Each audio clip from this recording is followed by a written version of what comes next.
লাল শাড়ি আর লাল পাঞ্জাবিতে একসাথে মন্দিরে গেলেন দেব শুভশ্রী। দীর্ঘ 9 বছর পর ধূমকেতু সিনেমার মাধ্যমে দেব শুভশ্রী জুটি আবারও দেখা দিলেন ভক্তদের মাঝে। তারা আজও কতটা জনপ্রিয় তা বোঝা গেল দর্শক ভক্তদের উচ্ছ্বাসে। ধূমকেতু মুক্তির একদিন আগে লাল শাড়ি পাঞ্জাবিতে মন্দিরে গেলেন এই তারকা জুটি। ধূমকেতু তাদের বিচ্ছেদের পরের ছবি, তারপর আর কখনো কোনো ছবিতে তাদের একসঙ্গে দেখা যায়নি। শুধু তাই নয়, এই 9 বছরে একসঙ্গে কোনো অনুষ্ঠানে তাদের সেভাবে দেখা যায়নি, কেবল একটি অ্যাওয়ার্ড অনুষ্ঠান ছাড়া। শুরু হয়েছে ধূমকেতুর অগ্রিম টিকিট বিক্রি। টলিউড দুনিয়ায় ঝড় বয়ে যাচ্ছে সিনেমার টিকিট বিক্রিতেও। একদিকে প্রিয় জুটিকে নতুন করে পাওয়ার খুশি, অন্যদিকে তাদের কাঙ্ক্ষিত সিনেমা মুক্তি। ধূমকেতুর ট্রেলার লঞ্চ ইভেন্টে সকলের সেই আশা পূরণ করেছিলেন দেব শুভশ্রী।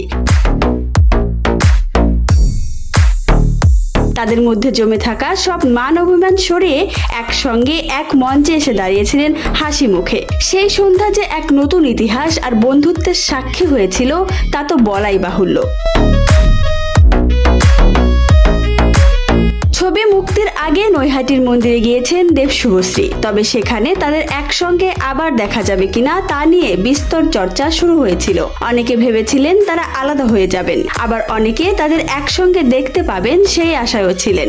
সেই সব আলোচনার অবসান ঘটিয়ে মন্দিরে একসঙ্গে ধরা দিলেন দেব শুভশ্রী। পাশাপাশি আসনে বসে থাকতে দেখা যায় তাদের। লাল পাঞ্জাবি আর লাল শাড়িতে ধরা দিলেন বাংলা ছবির অন্যতম এই জনপ্রিয় জুটি। দেব ও শুভশ্রীর দুজনের পেজ থেকেই তাদের সেই সুন্দর মুহূর্তের ভিডিও সমাজ মাধ্যমের পাতায় অনুরাগীদের সঙ্গে ভাগ করে নেওয়া হয়।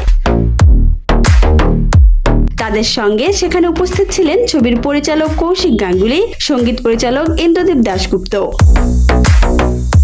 এই জুটি 2015 সালে সর্বশেষ অভিনয় করেছিলেন ধূমকেতু সিনেমায়। সিনেমার কাজ 2013 সালে শুরু হয়।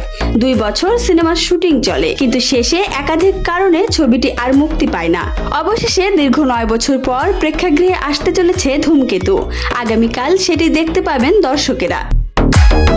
ভিডিওটি ভালো লাগলে একটি লাইক করুন, শেয়ার করুন আর কমেন্ট করে জানান দেব শুভশ্রী জুটিকে আপনার কেমন লাগে। এরকম ভিডিও সবার আগে পেতে চ্যানেলটি সাবস্ক্রাইব করে রাখুন।